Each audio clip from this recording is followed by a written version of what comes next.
Hello and welcome back to more Films Under Constant Critique, where we take a look at films, some good, some bad, and some downright awful. I'm Bongo Baikov, joined by our host Maverick, Dren, Zaria. This week, we're taking a look at the 2000 film Hollow Man. Hey, yep. Need we say more? It's Hollow Man. Everybody knows about Hollow Man. Yeah, exactly. It's like the bird. Everybody knows about Hollow Man. So this was we haven't done this before, but this was a recommendation by a viewer. Which I think is that the first time we've done that? Yes, it is. It won't be the last, apparently. So on our Blade Runner podcast, Peter Parker commented saying we should review Hollow Man. Or a bunch of Paul Verhoeven movies, so... Yeah. Which we've done a few Paul Verhoeven movies, but not this one yet. And I mean, who am I to turn down Spider-Man? So, guess we're doing Hollow Man then, Peter Parker. It was released August 4th, 2000. I think that was another reason we decided to do this, is because we haven't done a 2000 movie yet. Yeah, so it was our first movie of that year. It cost $95 million. Very expensive, wow. And made $190 million, which I'll admit that's more than I thought it made. Yeah, no, that's a really good chunk for this movie to earn. I don't know if that's I guess, yeah, that would be somewhat successful. This was directed by Paul Verhoeven, which we've had him a few times. Yep, we've done RoboCop, we've done Total Recall. And now we've done Hollow Man. A bunch of classics, basically. Exactly. I wish we were doing RoboCop or Total Recall again, but oh well. The cast. We have Kevin Bacon. Which, I think that's the second time we've had him, right? Yeah, I keep forgetting that this isn't the first movie we've done of Kevin Bacon. We did the first Friday the 13th movie. Yes, and he's also in Tremors. Again, another movie I wish we were doing instead. And A Few Good Men, he's also in that. And a bunch of other stuff. I mean, he's in so many movies that there's that whole, 6 degrees of Kevin Bacon thing. Yeah, or you can tie anyone in Hollywood back to him. Yeah. Why him, though? I don't know. Did somebody actually do the math that, I don't know. Elizabeth Shue, which she was in The Karate Kid. Okay. Back to the Future Part 2 and 3. Okay. Leaving Las Vegas. And Hamlet 2. There was a Hamlet 2? It's like a movie about I think a theater professor doing his own production of Hamlet 2. It's sci-fi themed, if I remember it. Anyway, it's a pretty interesting movie. That's a really weird poster. Yeah, I remember enjoying it though. I remember thinking it was pretty funny. Josh Brolin, which is not the first time we've had him. Nope, we had him on Grindhouse, and we did Robert Rodriguez's contribution. I'm forgetting what Planet Terror. Yeah, right. But he's also in. He played Thanos in the MCU movies. He's in No Country for Old Men. He's in Dune and Dune Part 2. And I was about to say, I'm a little bit embarrassed to say, I was going, wait a minute, I feel like I just saw him in something recently, and I'm like, oh yeah, it was this, the one we're reviewing. Oh, yeah. Greg Grunberg, which we've had him before because he is in The Force Awakens and Rise of Skywalker. He's a good friend of J.J. Abrams, if you can't tell. It was written by Andrew W. Marlowe, who also So wrote... that's who we have to blame. Yes, yes. He also wrote Air Force One. Okay. The one of two movies where Harrison Ford is president of the United States. And End of Days. You know what? The fact that he wrote End of Days makes a lot of sense to me, because this movie kind of feels like End of Days. I don't think I've heard of this. I'm just looking at the poster and I'm very confused. It's got Schwarzenegger, it's got Udo Kier. Gabriel Byrne is in that. It's not a good movie. Oh my god. But the fact that he made that, I'm like, yeah, that actually makes sense to me. It shares the same title as the book Hollow Man by Dan Simmons, despite having no similarities, and apparently that book isn't even about an invisible man. Although what's funny is they bought the rights to that book just so they could use the title Hollow Man. They just really wanted that so they title. wouldn't run into any, that's kind of funny. They just really wanted to use the title Hollow Man and didn't want to get sued for it. Okay, this next one is shocking to me. Jerry Goldsmith did the music for this. Yeah. So how many times is that now that we've had him God, because he's got to be close to overtaking John Williams. He is now he is now tied with John Carpenter as the composer we've had the second most times on the podcast. So first is John Williams. It's gonna take a really long time to beat John Williams. But yeah, Jerry Goldsmith, he did the music for the first three Rambo films, Alien, Supergirl, Total Recall, among other things. Yeah. Not gonna list all of them because it would take too long. This was edited... Okay, this is one that I got a good laugh out of. This was edited by Mark Goldblatt. Okay. He directed the 1989 Punisher. Really? I was not expecting to have that. Oh no. I'm looking at his filmography. We've done a lot of his stuff before. Oh, have we? That was the one that jumped out at me, because I was like, He's worked on Halloween 2, Rambo First Blood Part 2, RoboCop, The Punisher, Super Mario Bros., the live-action Mario Brothers movie. So basically, but as Armageddon. As an editor, basically. Yeah, as an editor. But one of the few movies he directed was the 1989 Punisher. Yeah. Oh, that's funny. Which is a horribly edited movie, we should point out. The tagline was, "Think you're alone? Think again." That's a little lazy. It was nominated for an Oscar. You can probably guess what. Was it for visual effects? Yes. Yeah, I figured as much. To be fair, it does have pretty good visuals. But it lost to Gladiator. That makes sense.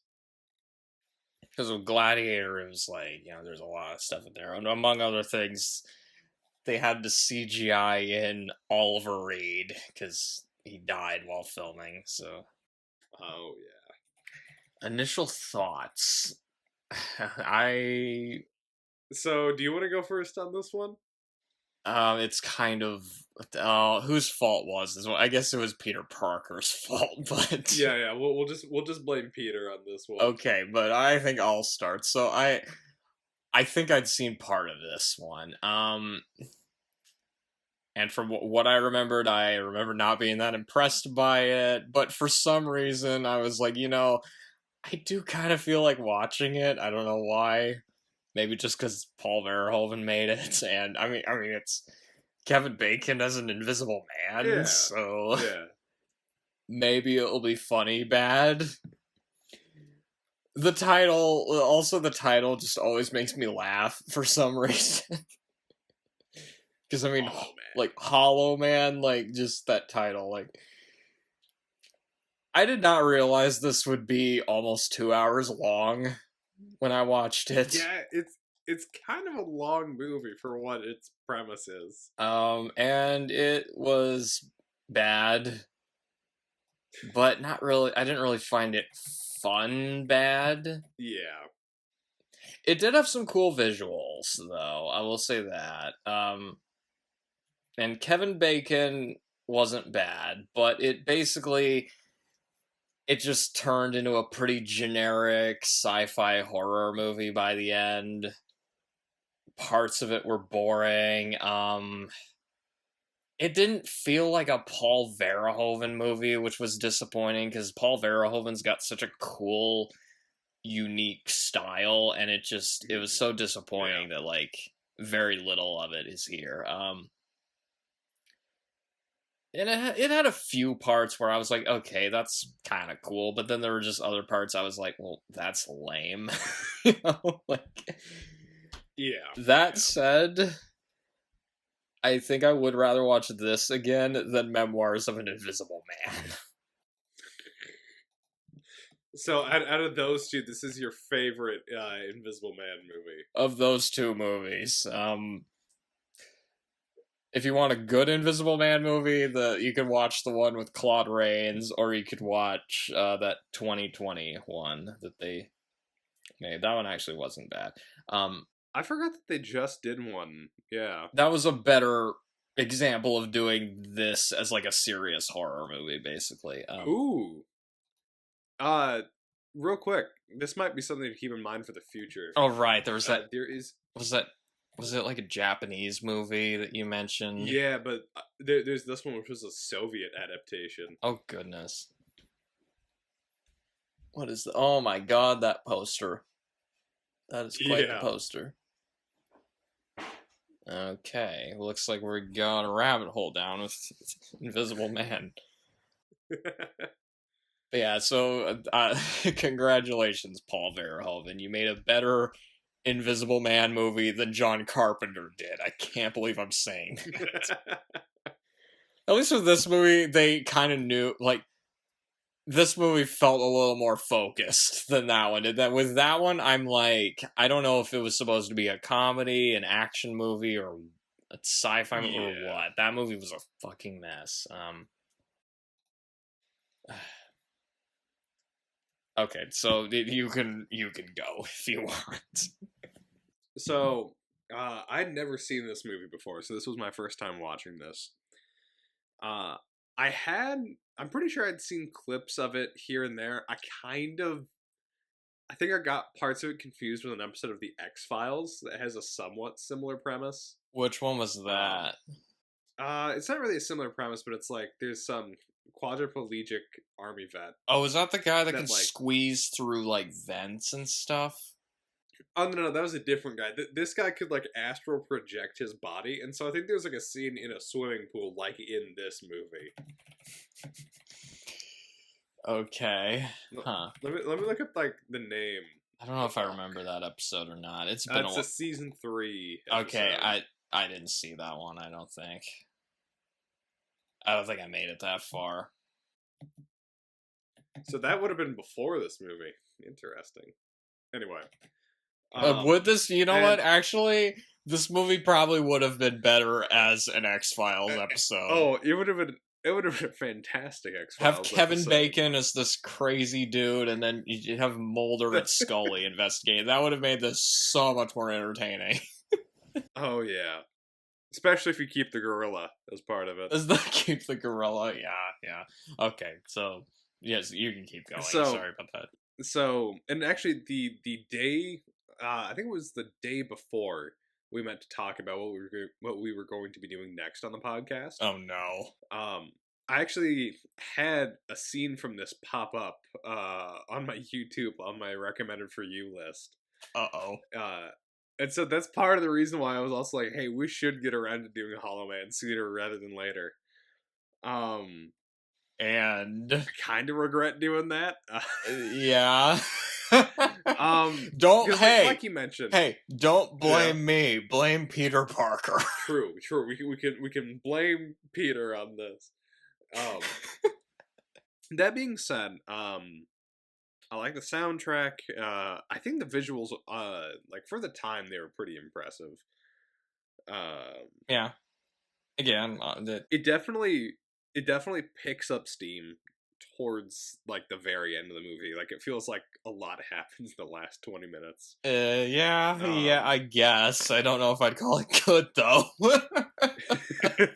and I don't know exactly if I would call this good either, but Kevin Bacon's performance was a lot of fun in this. Yeah. Yeah. That being said, like you mentioned, it really doesn't feel like a Paul Verhoeven movie. No. It takes a while to get going. There's some weird tonal issues. The characters are so insanely one-dimensional. If I remember right, I think this was like a director for hire situation. Oh, they just kind of picked him up. In fact, actually, I wrote this down. Paul Verhoeven was not a fan of this movie. Because apparently there was a lot of studio interference. He even went as far to say that he wished he hadn't made it. Which, considering he made, like, Showgirls, that's saying something. Yeah. Hollow Man was his last American movie, and he didn't direct again for 6 years after this. Oh, wow. This really hit him hard. Yeah. So I'm not gonna blame Paul Verhoeven for how this one turned out, but yeah. So it was kind of with David Lynch and Dune, I guess. Yeah. Sorry, you can keep going. You mentioned like cardboard characters. Yeah, very, very cardboard. Like it's almost impressive. Like the characters do have like a personality trait each. In fact, there's 2 characters that kind of share their personality trait. We'll get into this more later, but like, for example, you have Kevin Bacon's character. He was just kind of an evil, slimy bastard at the beginning of the film. And he kind of doesn't change throughout the movie, which is really funny when they try and transition him to be the villain. It's like, well, he already acted like that. There's nothing out of character here. Yeah, character development. What's that? Why do we need that? Josh Brolin is just generic hero guy. Elizabeth Shue is just like they needed somebody like hot in their movie. Yeah, so. Yeah, and kind of like a Survivor character. They had those 2 like background characters that were just like technicians that shared the same personality trait of they were both sassy, and that was like, oh god, I hated those 2. Full shtick. I hated those 2, especially what's her name with the red hair. She was so annoying. Janice, I think is her character. She was so annoying. I don't even remember the characters' names. All I wrote was I remember it because of like a single line that they had. Only reason I remember, okay, with Kevin Bacon, I didn't even write his character's name. I just wrote Kevin Bacon. With Josh Brolin, it's just Kevin Bacon. With Josh Brolin, I didn't write his character's name. I just wrote Josh Brolin. Same with Elizabeth Shue, but yeah. So, yeah.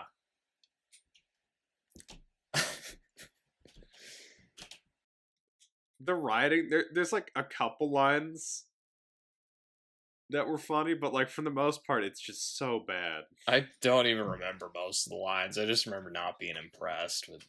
I was honestly like zoning out of a lot of this. I was like in other tabs doing other stuff. I think I like took a break in the middle of this movie to just go do something else. Because I was enjoying it that much. It's not the worst thing we've done on the podcast, though. I mean, I'd rather watch this again. That's true. I would rather watch this again than Max Payne, so there's that. I like how that's your point of comparison is Max Payne. Okay, so... So, are we gonna get into the pros of this? Because I feel like that's a short list. I got a few other things. Oh, okay. Leonard Maltin he saw Hollow Man. He had to have given it a bomb. There's no way it was higher than a bomb.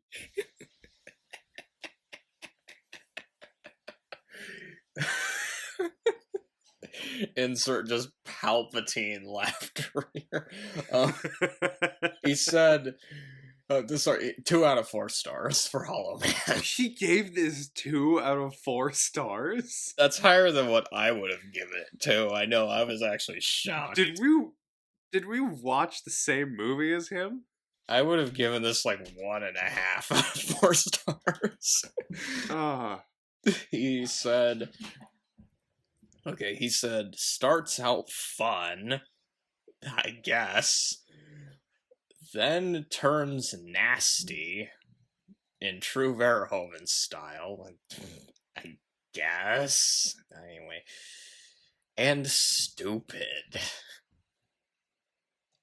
A shame, considering how great the special effects are.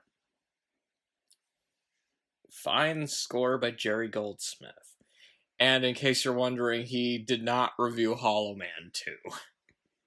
That doesn't surprise me. Are we still reviewing that, or...? Yes, 100% we have to. We've committed. Oh, no. I'm afraid. Okay, if the first... We can blame me on that one. That one's not Peter's fault. I'm afraid to watch that one now, but who knows? Maybe it'll be funny. Okay, so... the story, and I mean, okay, I'll give them this. It's a pretty simple plot. The plot of this one is that Kevin Bacon is a scientist that becomes invisible and goes crazy. I wouldn't say he goes crazy. Oh, yeah, fair enough. He kills people and animals, and he spies on naked women, because that's what you do when you're invisible, I guess. Because that's what the classic H.G. Wells story was missing, right? Was sexual harassment. I mean, obviously. Of course. Okay. So, pros, as if there are any. I will say this. Okay, I was reading the trivia. One thing that is impressive about this movie, they did actually shoot in front of the Pentagon for this movie. That's kind of cool, actually. Actually, apparently they rarely allow them to do that in movies, but this is like a rare instance where they... So there's like one scene where they're in front of the Pentagon, so... The stuff with the gorilla was kind of interesting. I feel like that would have made a better movie if it was just an invisible gorilla running around. Killing people. Yeah, you know what? Yeah, just make it Congo, but they're invisible. Like, for whatever reason, the facility's on lockdown, and now it's like 7 people, including Kevin Bacon, that have to find an invisible gorilla. Yeah, exactly. And the special effects in this are pretty good, with all that turning invisible stuff, you know? Yes. It sort of reminded me of Predator a bit, with, like, the cloaking effects in that. Yeah. And I do like how it kind of shows it slowly, like, when they're coming out of it. So first you see, like, their vasculature appear, then you see, like, their nervous system, and then it builds up from there. It looks a little dated by today's standards, but for the time, it looks really impressive for both the gorilla and for Kevin Bacon. Yeah, that would have been, early 2000s, so yeah, of course, yeah. For a time, it would have looked very impressive. Josh Brolin has these goggles that help him see the invisible gorilla. Because, okay. And they also have these weird futuristic guns that look like something from The Fifth Element. I was about to say look like something from Total Recall. Or the Mario movie, the live-action one. Yeah, they're like trank guns? I guess, I don't know, but they just look like something from a sci-fi movie. The acting isn't bad per se. It feels like they just didn't have enough to work with, and they might have been getting some strange direction. It's really, this is just the type of movie that people didn't like because the script was not that great. Yeah. Because Kevin Bacon, I mean, he's kind of fun to watch in this because he's just playing an asshole. Like, he's just this really like horrible scientist. At one point, he just straight up says that he's God. He does, like, towards the beginning. Someone's, like, joking with him, like, this is the voice of God. He's like, you're not God.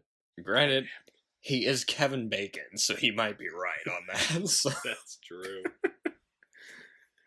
And just, yeah, he decides to turn himself invisible because otherwise we wouldn't have a movie. Yeah. And the effects of him becoming invisible, they're not bad for the time. It is interesting because it almost looks like his skin's getting burned away at first.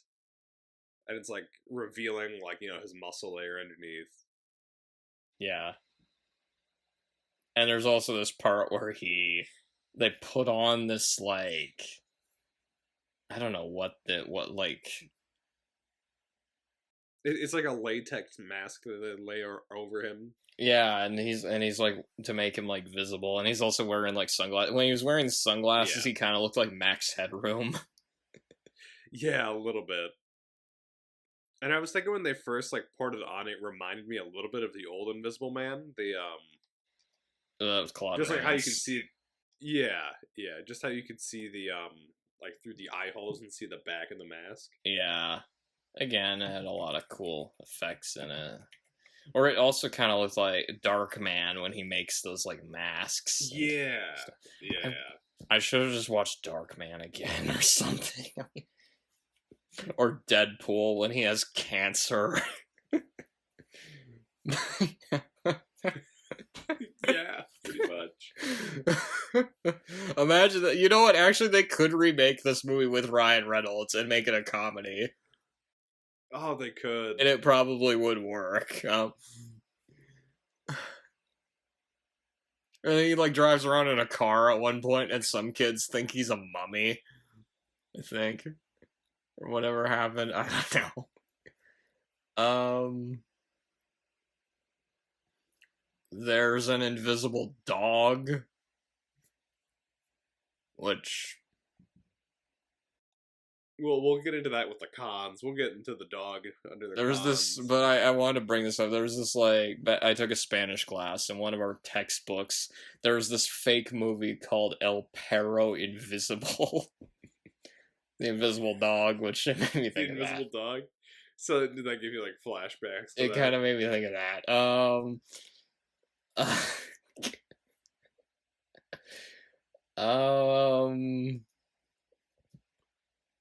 But yeah, so Kevin Bacon is invisible, and okay, Kevin Bacon being invisible, that's kind of fun for a few minutes.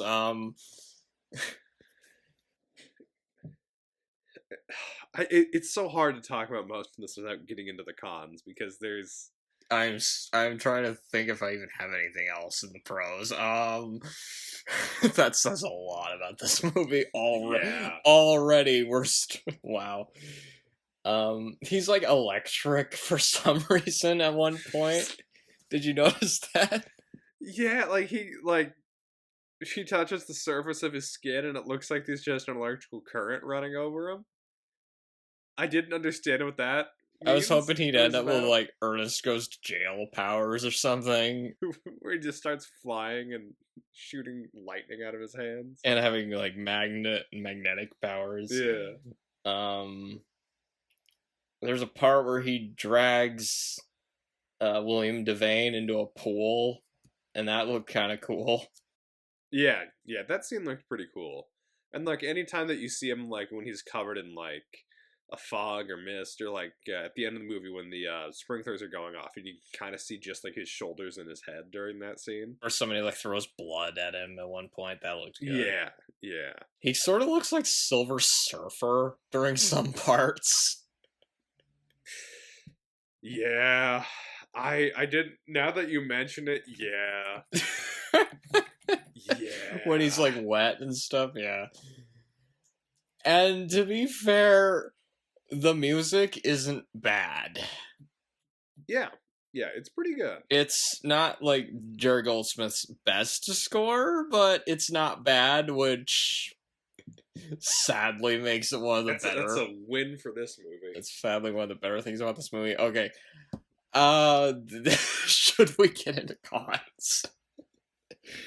I'm out of It's pros. sad that we're already out of pros for this movie. I Wow. know, yeah. Although some of our cons are things that I found unintentionally hilarious, so maybe that does factor into its favor. Okay, so there are some cons about this movie, you might say. Some. This You might say the one whole one movie is thing. a con. This was notable as one of the few movies to get a fake quote from a fake film critic created by the studio. Really? His name was David or Dave Manning. And yeah, he was made up by the studio to try to get interest in some of their more poorly received movies. Which, the fact they had to do that, like, wow. How many movies did he? You could probably look it up. Oh no, he did. He did one for A Knight's Tale. He did one for the Rob Schneider comedy The Animal. That one wasn't as good as The Stapler, I gotta say. Or Rob Schneider is a carrot. But his review of Hollow Man, or fake review, was one hell of a scary ride. Here we go. That is a fake review. That's insane. I didn't think anyone would actually do that. It was Sony that did it, so I mean... That makes sense. The hoax was discovered... I don't remember who discovered it, but it was discovered and the studio agreed to refund money to anybody who saw one of the movies based on David Manning's review and didn't like the movie. So. Do you think that's still available? Can I get my $5 back? Well, you didn't see it based on David Manning's review, is the thing. Ah, that's true. You didn't know about it until just now, but what other way? Rob Schneider, A Knight's Tale, The Animal, okay. The Patriot, the Mel Gibson movie. I don't think that one was as poorly received as some of these, though. Anyway, Vertical Limit had one as well. Anyway. I think of these movies, though, this might actually, of the movies reviewed by David Manning, I think this might be the worst of them, actually. That's impressive. I'm not sure if I saw Vertical Limit, though, so wait a minute. But anyway. Okay, so... Yeah, so the fact that the studio had to pay for good reviews, I mean, that's... Wow. That's pretty sad. And it kind of shows you the quality of the film, too. So, as for what's in the movie, the dialogue, I was not blown away by it. Yeah, you could say that. There was... Okay, one line that I found amusing, though, was when Kevin Bacon says to Elizabeth Shue, "Want to know what it's like to be loved by an invisible man?" And she says, "It'll be just like old times. You were never there." Great dialogue, huh? Yeah. I was like the only one. There was one where these. The fact that that was the only line in this that was somewhat clever, that says quite a bit. Because the rest of it, it just didn't stand out to me. It was just dumb. It was like dumb and not worth writing down. Basically, it was. Yeah. What I thought. Unless, did you have something written down? The only one I remember is from those two technicians whose only personality trait is that they're sassy to one another. They have like this short bit of dialogue before they turn Kevin Bacon invisible. where one of them goes, "If it is a snuff film, I got dibs on his Porsche." Janice, how could you say that? Sorry, the Porsche is mine. Like they're fighting over who gets his car in case he dies. That's That's stupid. the only bit of dialogue. That's so stupid. The characters were just kind of cardboard, which again kind of goes back to the dialogue and script. Yeah, they were just there to get killed by Kevin Bacon. That's really it. Basically, okay, you had Kevin Bacon, who I liked Kevin Bacon because he's Kevin Bacon.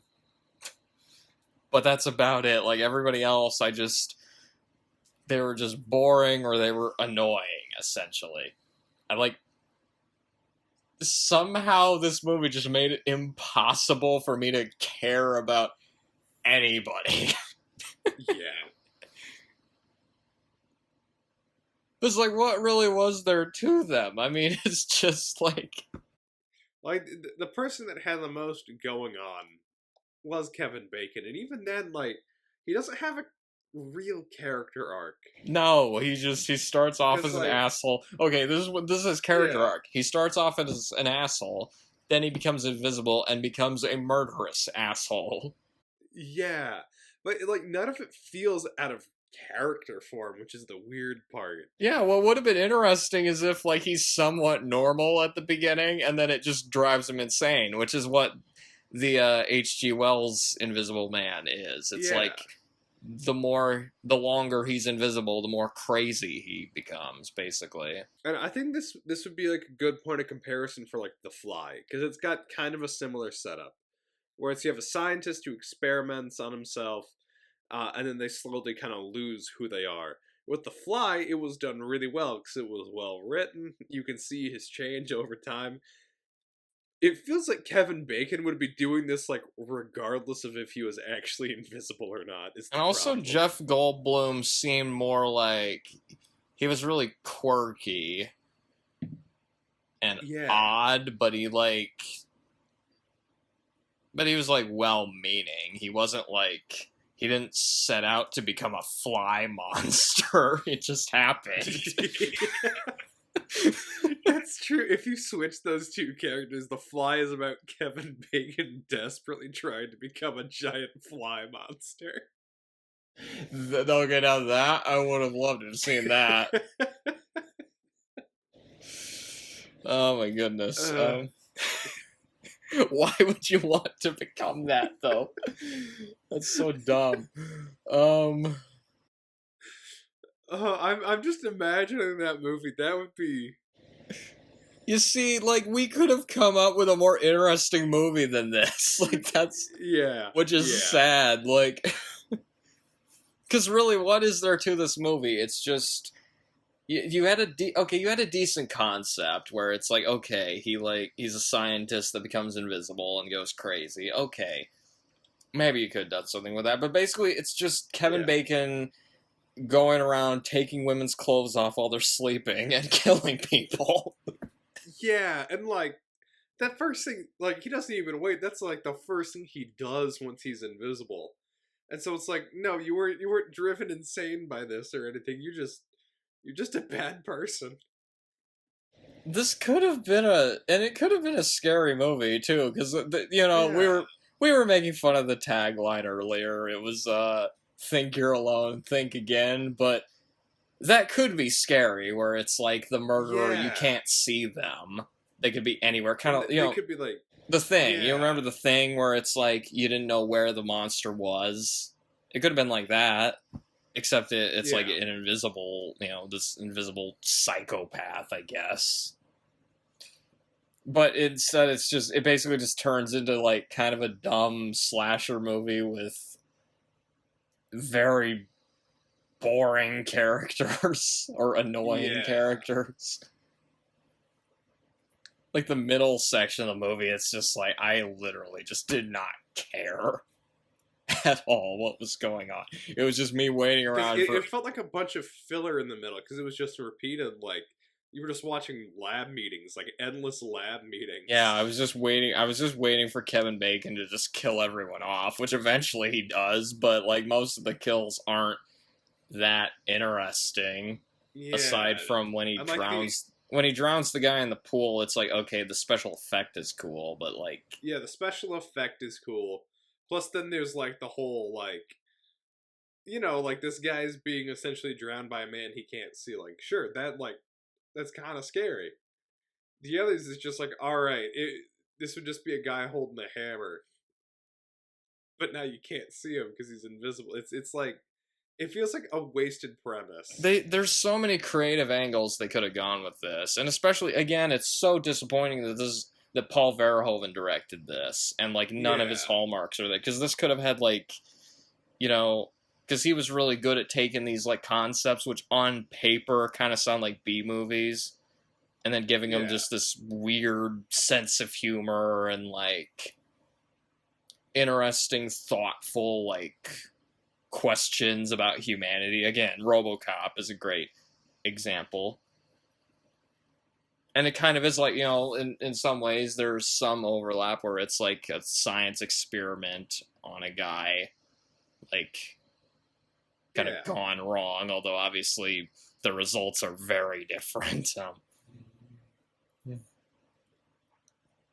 It could have been like in a more existential Invisible Man. It's just like, is he a man or does he not even exist anymore? exists. I don't know. Yeah, It's like just, again, like taking like the kind of angle like The Fly took, for example. Instead, what if it's just like, oh, what if some?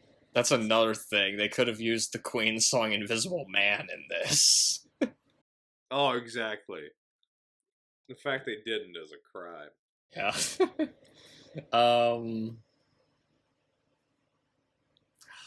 There was. I don't even. Yeah, like I mean, really, the only characters that like stood out to me was just because the actors playing it. Because like Kevin Bacon, it's like he's Kevin Bacon, Elizabeth Yeah, Shue, she's Elizabeth Shue. Josh Brolin, he's Josh Brolin. I guess it was kind of interesting seeing a younger Josh Brolin because I don't yeah, see I don't yeah. see that very often. Like I can't really think of too many movies he was in before this, aside from like I think he's in Goonies. Is he? When he's really young. Oh wow. What else was it? Wait, this was the year 2000. I literally am struggling to say. Mimic. He's in Mimic, which was. He was in W in 2008. Oh yeah, he plays George W. Bush. That was not a very good movie. Anyway, so yeah, there were parts of this movie that were boring. He kills a dog at one point. That was a little shocking how violent it got for that one Yeah, part. I don't like when dogs die Yeah. in movies. Yeah, fucking asshole. It basically just turns into a bunch of explosions at the end. It just becomes Yeah, because so generic by the end of the movie. yeah, and like towards the end when they're trying to hunt him down, they have like the thermal goggles on. They're trying to track him. It felt like they were kind of ripping off Alien and not doing it Um, very well. or like Jurassic Park or something, maybe with the raptors in the Yeah. kitchen. But not done well, obviously. And then he's like like his death. He like falls down an elevator shaft after Elizabeth Shue kisses him. He dies in the explosion. Just okay. Um, I'm out of notes. It's a I little sad when there's this little to talk about for a movie. I had less notes for this than I did for Soldier.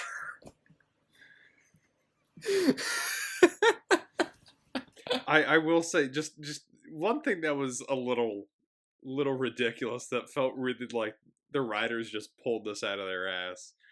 So towards the end of the movie, Kevin Bacon locks Elizabeth Shue and Josh Brolin into a freezer and then turns it on because apparently they just have this freezer that's been off for who knows how long. And so it starts getting like super cold and they can't get out because they're locked in. And Josh Brolin's like bleeding out, dying on the ground. And so Elizabeth Shue's solution is just she pulls out like I forget exactly what she builds it out of. But she pulls out pretty much like a pacemaker and like some metal bar and somehow uses it to create a magnet that she uses to unlock the door, which came out of absolutely nowhere. I'm gonna have to take your word for it because I don't remember any of Oh, this. you don't remember that? No, I think that was the point of the movie where I was just checked out. Oh, you just checked out. And then like as soon as she gets out, she builds herself a flamethrower as well. It's like, well, hold on. How does she know how to do all of this? This is like not come up once. I do kind of remember the flamethrower now, actually, now that you mention Yeah. it. You asked how did she know how to do it? She's a scientist, that's why. Yeah, but like at least give like a thing of dialogue where it's like she knows how to make like it comes out of nowhere and it's like It did feel this like character is just it did kind of yeah. feel like a slasher movie towards the end where like Elizabeth Shue is like the final girl, basically. Yeah. Yeah. Yeah, it was just. And even then, like, okay, if you're gonna make it a slasher movie with an invisible man, make it more fun than this. Yeah.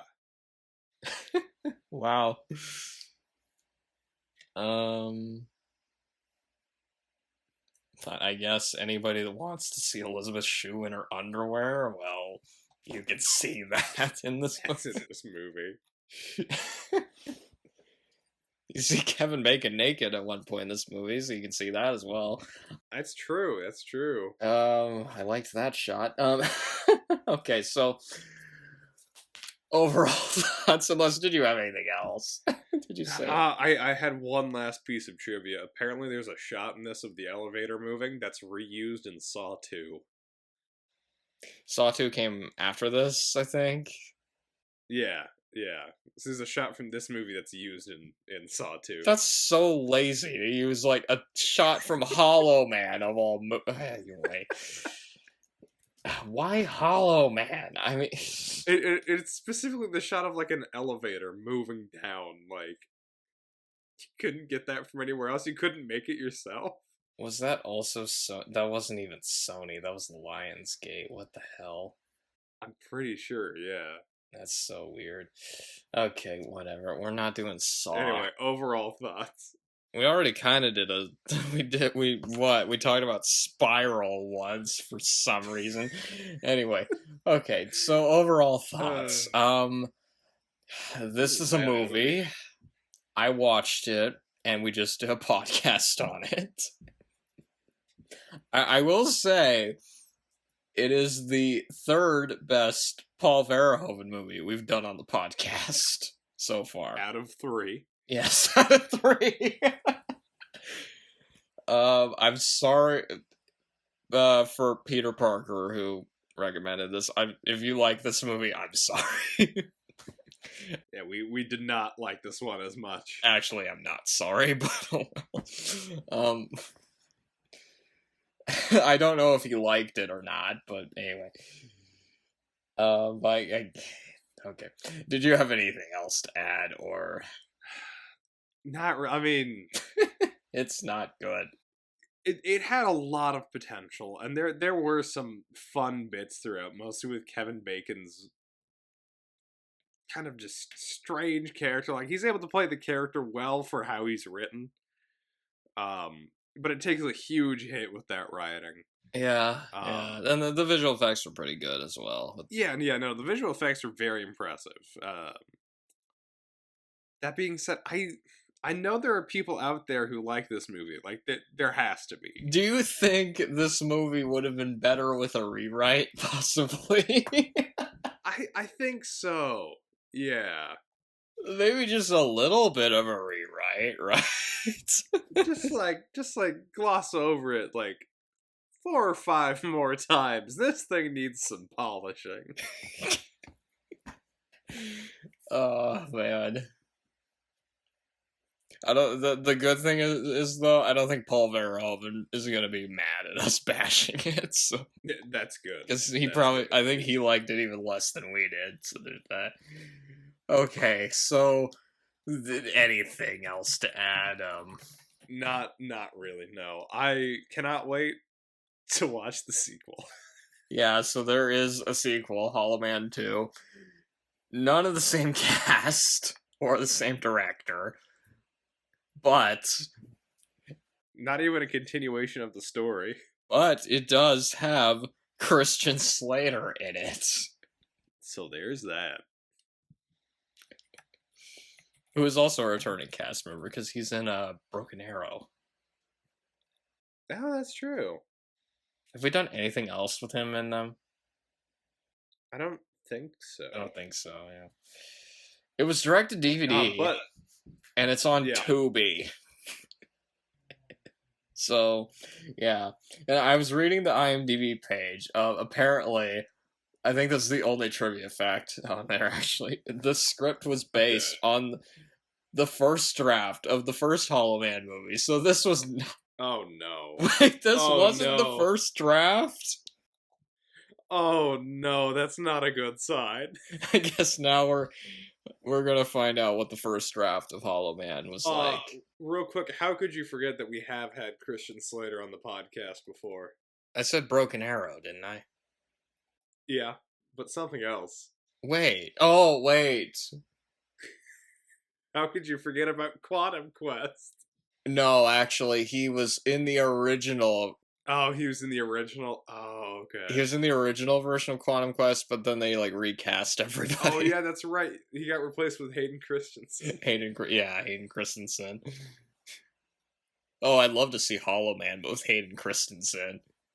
Oh, that'd be funny. Wait, you know what? Take clips from Hollow Man and put, like, dialogue from Attack of the Clones and Revenge of the Sith over it. That might be funny. Yeah.